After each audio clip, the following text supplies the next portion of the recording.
तो जैसे कि आप सभी को अच्छे तरीके से मालूम है कि बिहार में और भारत भर में गर्मी शुरू हो चुकी है और पिछले 10-12 दिनों से यानी 1-2 अप्रैल से जिस प्रकार की गर्मी पड़ रही है, लगभग बिहार के सभी जिलों में तापमान 35 डिग्री सेल्सियस से ऊपर रह रहा है। इसके तहत जो है काफी ज्यादा गर्मी लग रही है और गर्मी का प्रकोप आने वाले 5-7 दिनों में और ज्यादा बढ़ेगा। इसके रिलेटेड पुराने वीडियोस के नीचे और व्हाट्सएप पर कुछ लोगों के मैसेज और कमेंट आ रहे हैं कि आखिर बिहार में आंगनबाड़ी केंद्रों पर गर्मी की छुट्टी होगी कि नहीं होगी और अगर होगी तो कब होगी, इसके लिए किस प्रकार का निर्देश जारी होगा।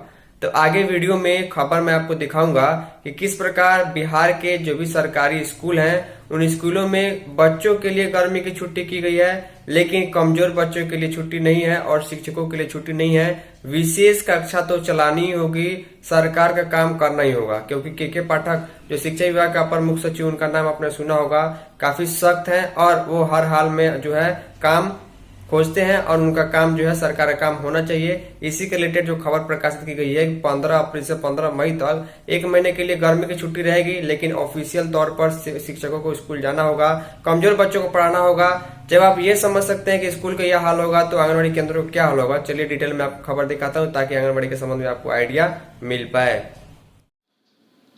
तो ध्यान दीजिएगा, बहुत बड़ी खबर यहाँ पर शिक्षा विभाग के संबंध में निकल के सामने आ रही। लिखा गया है गर्मियों के छुट्टी में चालू रहेगा मिशन दक्ष। मिशन दक्ष जो है आप लोगों को हाल फिलहाल में कुछ महीने पहले सुनाई दिया होगा कि किस प्रकार जो भी स्कूल है सरकारी स्कूल में कमजोर बच्चों के लिए अलग से विशेष कक्षा कोचिंग के जैसे चलाने के लिए जो है मिशन दक्ष कार्यक्रम शुरू किया गया है।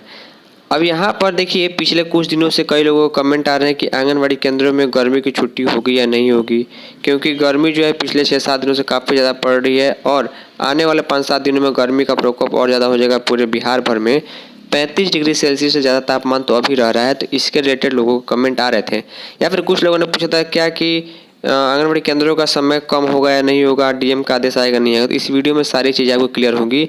हालांकि ये जो खबर मैं आपको दिखा रहा हूँ ये आईसीडीएस या समाज कल्याण विभाग की नहीं है, ये शिक्षा विभाग की है। लेकिन देखिए शिक्षा विभाग जो इस बार कितना सख्त है, आप सभी को अच्छे तरीके से मालूम है कि लाखों लाखों की संख्या में बहाली हुई है टीचर्स लोगों की और सैलरी भी अच्छी खासी मिल रही है। इसको लेकर सरकार पूरे सही तरीके से सिस्टम को सुधारना चाहती है और के पाठक महोदय का नाम आपने सुना ही होगा। पटना से खबर है, बिहार की राजधानी। लिखा गया गर्मियों की छुट्टी में विशेष कक्षा के लिए स्कूल आने वाले बच्चों को मध्याह्न भोजन यानी एमडीएम भी दिया जाएगा।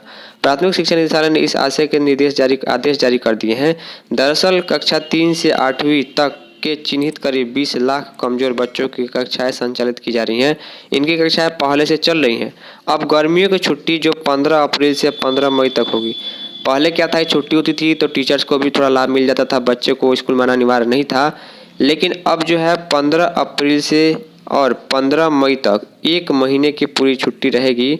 लेकिन इस छुट्टी का फ़ायदा किसी को नहीं मिलेगा, क्योंकि टीचर्स को स्कूल आना होगा, मिशन दक्ष की कक्षाएं चलेंगी, कमज़ोर बच्चों को पढ़ाना होगा। 1 महीने की छुट्टी सिर्फ जो है वो उन बच्चों के लिए लाभान्वित होगी जो बच्चे पढ़ने में ठीक हैं। इन छुट्टियों के दौरान भी कक्षा जारी रहेगी, लिहाजा इन बच्चों को मध्याह्न भोजन सुबह 10 बजे दिया जाएगा। खास बात यह है कि कक्षा सुबह 8 से 10 बजे तक, यानी कि मात्र 2 घंटे इस भयंकर गर्मी में कक्षाएं चलेंगी। यानी स्कूल तो कैसे भी चलेगा, टीचर्स को काम करना होगा। आधिकारिक जानकारी के मुताबिक मिशन दक्ष के तहत कक्षा 3 से 8वीं तक उन विद्यार्थियों को कक्षाएं संचालित की जा रही हैं जो गणित, हिंदी और अंग्रेजी में बुनियादी ज्ञान में कमजोर हैं। गर्मियों की छुट्टी में चलने वाली इन कक्षा में इसी उम्र के वे बच्चों को भी पढ़ने आ सकते हैं, उन्हें भी पढ़ाया जाएगा। ऐसे बच्चों को पढ़ाकर अगली कक्षा में आरटीई नियम को प्रमोट करने के लिए विशेष कक्षा दिलाई जाएंगी। मिशन दक्ष की इन कक्षाओं की हालिया वार्षिक परीक्षा में फेल विद्यार्थी भी शामिल हो सकते हैं। प्राथमिक शिक्षा निदेशक मिथिलेश मिश्र ने इस संदर्भ में जरूरी तैयारी के लिए सभी जिला शिक्षा पदाधिकारी को पत्र लिखा है और सभी सुविधाएं उपलब्ध कराने के लिए निर्देश दे दिया है। यानी कहने का मतलब है छुट्टी होगी लेकिन टीचर्स को इसमें फायदा नहीं होगा, उनको पढ़ाने आना होगा। तो इस प्रकार देख पा रहे शिक्षा विभाग कितना सख्त है। अब बात करें आंगनवाड़ी केंद्रों की, तो आंगनवाड़ी केंद्रों पर तो ऑफिशियल कभी उनको बंद नहीं किया जाता है, क्योंकि आप सभी को मालूम है कि 300 दिन तक आंगनवाड़ी केंद्र चलाना जो है कोर्ट का आदेश है। तो इसलिए ऐसा कभी कभी होता है कि किसी जिले में अगर मान लीजिए गया में या फिर औरंगाबाद में, नवादा में, किसी जिले में बहुत ज़्यादा गर्मी पड़ रही है तो उस जिले के डीएम अपने स्तर से लेटर जारी कर सकते हैं कि आंगनवाड़ी केंद्रों में बच्चों के लिए छुट्टी रहेगी। केंद्र पर सेविका सहायिका को आना होता है, है। और उसके बाद नियम कुछ ऐसा होता है कि जितना दिन केंद्र बंद रहा उतना दिन का पोषाहार एक बार में जाकर के लाभार्थी के घर पर देना होता है। लेकिन अभी फिलहाल उस तरह की गर्मी नहीं पड़ रही। आने वाले 10-15 दिनों के बाद जब ऐसी गर्मी पड़ेगी तो डीएम के स्तर से या ICDS के स्तर से कोई डिटेल्स आएगा तो मैं हर एक जिले की जानकारी आपको जरूर दूंगा। उम्मीद करता हूँ आपको चीज़ें समझ में आई होंगी। इस वीडियो में इतना ही। धन्यवाद।